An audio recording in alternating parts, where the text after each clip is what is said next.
high-speed trains are an essential part of the way we travel today, slashing journey times between major cities and bringing us in comfort to our destinations. But with our need for speed comes vital concerns about passenger safety, because when fast trains crash, the consequences can be catastrophic. One of the most feared events in the rail industry is a runaway train, and this was one. High-speed collisions can be explosive. Es waren natürlich ganz schreckliche Momente für mich. Es ging dieser Lebensfilm durch den Kopf. And the twisted wreckage of a crashed train is always a haunting sight for those who built it.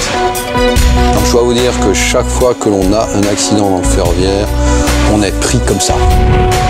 So engineers always study a disaster with forensic scrutiny, analyze critical mistakes, and devise new technologies to prevent tragedy from striking again. Quite simply, every new train under construction is being built from disaster.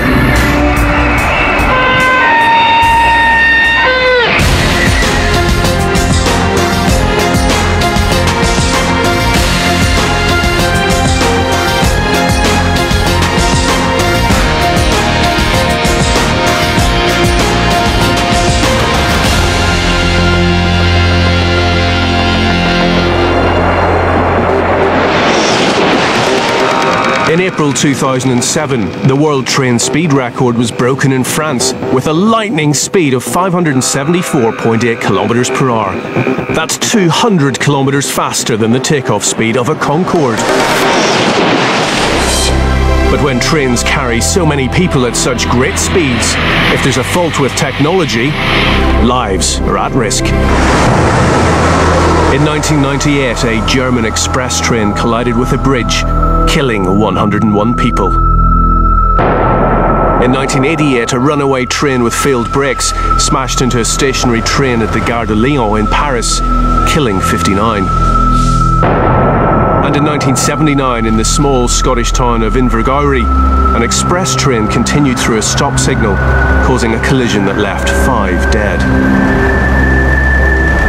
These crashes and many others over the years have brutally exposed flaws in safety technology and infrastructure, flaws that the designers of new trains are striving to eradicate. Meet the AGV.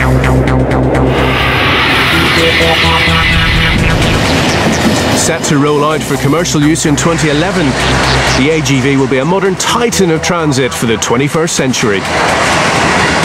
It aims to carry French passengers in safety and comfort, distances of up to 1,000 kilometers in under 3 hours. That's the entire length of their country from top to bottom. A journey that would take 10 hours by road. The AGV is set to revolutionise the future of high-speed rail travel. The man behind this project should know. He's been in the business over 30 years. François Lacote, Technical Director of Alstom Transport, is widely regarded as the godfather of high-speed rail.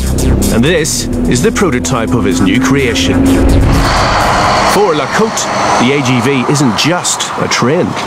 Ce prototype a un nom, il s'appelle Pégase. Pégase, dans la mythologie grecque, c'est le cheval ailé, c'est-à-dire c'est l'objet qui est à la fois terrestre mais déjà un peu aérien avec la vitesse, donc c'est Pégase.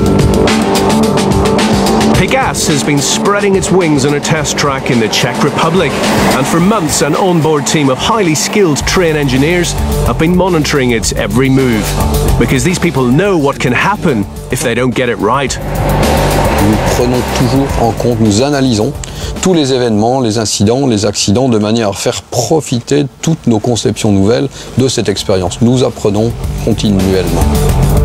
The AGV is a product of years of rail disaster analysis, disasters such as the world's worst ever high-speed rail crash. On June the 3rd, 1998, in the small German town of Eschede, Intercity Express train, or ICE, number 884, was on its regular route from Munich to Hamburg. The ICE travelled at 200 kilometers per hour and had an unblemished safety record. On this day, 287 passengers were on the train, among them Udo Bauch, who boarded at Hanover station. Meine Frau hat mich an diesem Tag um 9:05 Uhr an den Bahnsteig gebracht. Dort bin ich in den ICE eingestiegen. Ich saß im zweitletzten Abteil, erste Klasse, und habe im Abteil mich auf eine Tagung vorbereitet mit meinem Laptop. It seemed a perfectly normal journey for Udo Bauch and his fellow passengers as ICE 884 travelled on towards Hamburg. But about half an hour in, passengers in the front car began to notice unusually heavy vibration. And then a piece of metal broke through the floor. Although the train now felt dangerously unstable to the passengers, problems went unnoticed by the driver, who continued at top speed. As the train travelled on another 5 kilometres, passengers attempted to alert him, but it was too late. The train suddenly derailed, smashing into the supports under a road bridge. Eine Vorwarnung hatte ich nicht. Es hat auf einmal einen Schlag getan, wo ich noch nie im Leben erlebt habe. Es ging auch sehr, sehr schnell. Es hat mich in Sekundenschnelle im Zugabteil umeinander geschlagen, von links nach rechts, von oben nach unten. The impact of the collision caused the bridge to collapse. As the train jackknifed, 300 tons of concrete came down on top of it. Hundreds of passengers were trapped inside the crushed carriages. As the dust settled on the twisted wreckage, local policeman Andreas Effinghausen was one of the first on the scene. Als wir hier ankamen, haben wir nur diesen kaputten Zug gesehen, völlig zerstört, und ansonsten gar nichts, es war nicht zu hören. Ja, mein erster Eindruck war natürlich, dass sich wahrscheinlich aus dem Zug keiner lebend rausgekommen ist, so wie das aussah, dass es wohl eine hohe Anzahl von Toten geben würde. Although there seemed to be little sign of life amid the carnage, Effinghausen set out on a search for survivors. An einem Punkt, da habe ich gestanden, habe da reingeschaut und habe aus irgendwelchen Gründen, die ich heute nicht mehr weiß, Hallo gerufen.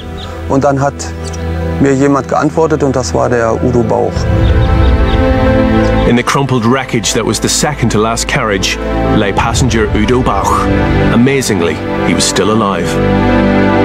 Ich habe mich kurz nach dem Aufprall wiedergefunden, dass ich eingeklemmt war. Ich habe gemerkt, mein linkes Bein war eingeklemmt. Ich lag am Boden, im Zugabteil am Boden, und habe natürlich sehr, sehr starke Schmerzen gehabt. Und das waren natürlich ganz schreckliche Momente für mich. Es ging dieser Lebensfilm durch den Kopf, wo ich an die Kindheit gedacht habe, an die Familie. Und das war schrecklich.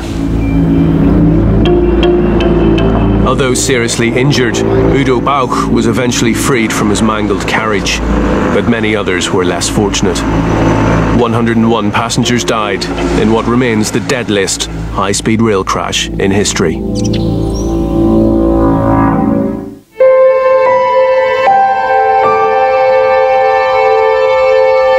Engineers were determined to find out what had caused this devastation. Finding the answer would be essential for the future of rail safety. It was clear that something had gone catastrophically wrong in the minutes before the crash. Investigators found the first clue on the front carriage. It was discovered that one of the rear wheels had failed and was left bent and broken. More clues were found on the track stretching back from the crash. They found that there was damage to the track for quite a long distance, suggesting that there'd been at least a